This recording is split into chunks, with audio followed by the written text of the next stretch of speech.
It's cold. Ito tayo guys. It's cold na guys. It's cold. That's outside guys. The snow starting na guys. Ay, wala pang snow pero ano na, it's cold. Kahit may sunlight is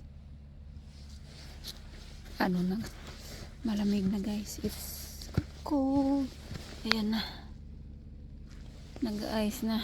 There's some ice na get frozen. Yeah, we're gonna go in chicken to open up my chicken. Oh.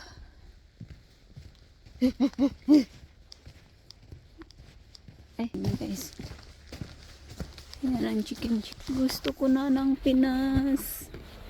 Soon. Yung agad ko. Ay, hold on, Chiki. Palabasin natin yung mga ano, kasaway.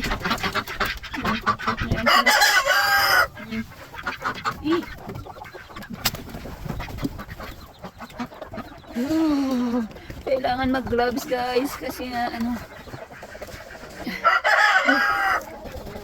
it's so cold na guys. Kahit may araw guys, pero malamig pa rin. Tingnan mo yung ano na nag-ice na, nag-frozen na. Ang lamig! Ayaw ko na ng lamig! Ayaw ng tubig guys. Shit, nag-ice yung water niya. Kalimutan ko guys, itapon ang tubig. Ano guys, tutapon-tapon na water. Oh my god. Kasi usually, tinatapon ko na walang matirang water. In na, we're gonna put, ano, hose. Yan ang buhay guys. It's nice to hear snow. Guys, pero it's hard to live in a cold place guys. It's hard to live guys. Ayan. Kasi pag iwan mo lang ano tawag na? Iwan mo lang hose sa gripo guys, masisira siya, nag-crack. Tapos yung hose masira din siya. Basta yung ice is so strong guys. Kaya kailangan mo talaga tanggalin. Yung isa guys, nakalimutan ko kaya nasira. Bumili ako maliit.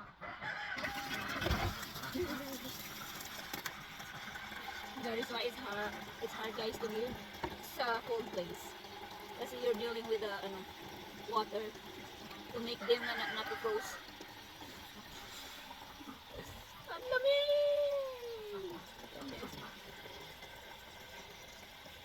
Kasi kung below zero guys, ang water nang froze, wala kang makuhang tubig.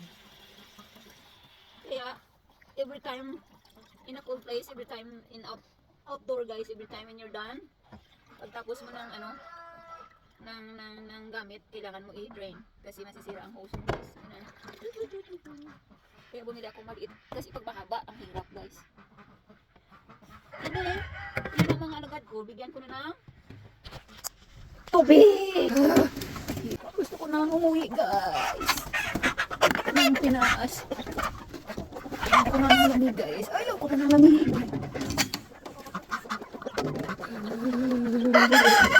Ayan na si Fred.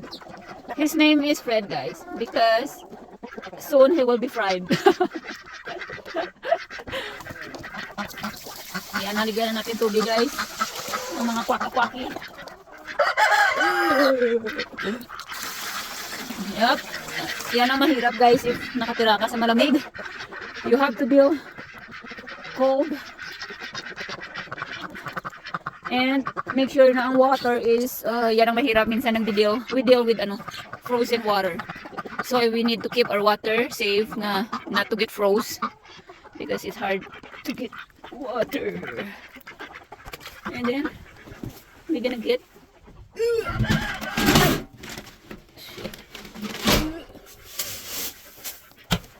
yan ang mga alagad ko guys ang mga alagad ko may adobo ko na yan sa sunod ko nila guys. May guys, minsan yung tubig, kahit sa gripo, nag-froze. Tapos masira. Kaya it's hard and expensive to live sa malalamig guys. Kasi minsan kung hindi maganda ang line ng tubig nyo, magka-crack ang pipes and mag-froze or minsan mag-froze, then wala kang makuhang tubig. Kaya hindi madali guys ang tumira sa malamig. At nag-frozen na mga lugar. Especially if below zero, it's hard to live. Ganyan sila guys, ang mga alagad ko. Ganyan. Bigyan ng pagkain doon. Ganyan. Yan, hindi ko pa malinis kasi nag-frozen. Hi, baby! Ayan. Sa mga duck food ko lang guys.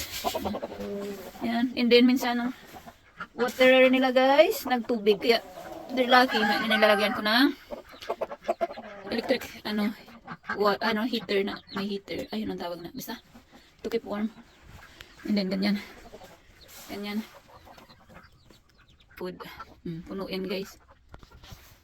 Make sure that they have plenty of food. So that they cannot get starving. Ayaw ko na ng lamig, guys. Ayaw ko na.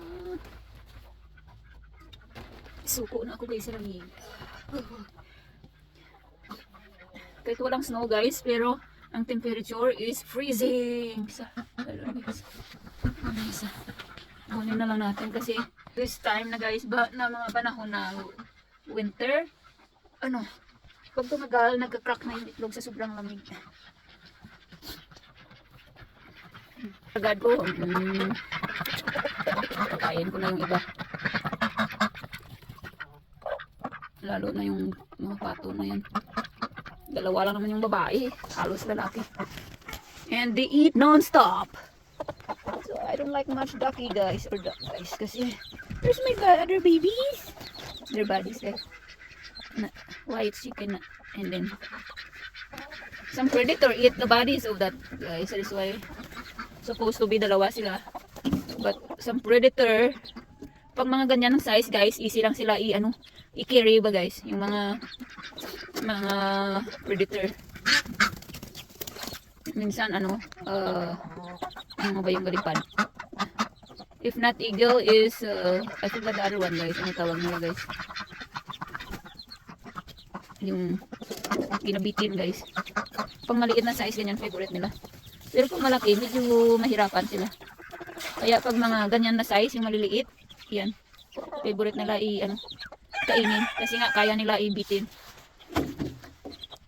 Ganyan yung hindi lumaki na tawag ni White yung bantam na chicken. I don't know what's the temp right now pero I know it's malamig kasi nagfro-frozen na yung kamay ko. Kailangan na guys, may gloves kasi masakit na or mahapdi sa kamay. Yung chicken pag ganitong temp, they're fine. Kahit yung mga pato. They likes to eat mga scrap food. Hello, chiki. Marami sila guys. Ayan, pataba na sila. Here's my babies. Oh, my babies. Those my babies. They're my babies. They're my babies. I know they're my babies. Yan, mama nila yan. Ay, hindi mama. Kapatid ng mama nila yan. Maliit. Ito yung anak nila.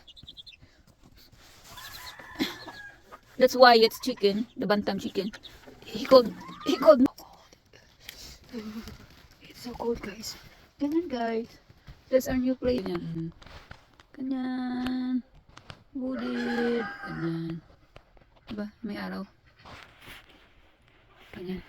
Ganyan ha. Isa pa. Libot natin. Isa pa ligid. Sa libot. Hindi nabasag. Hindi nabasag na tayo guys sa loob. Mapaganggang na kita guys. Paganggang na. Ang lamig. Tingnan ko nga.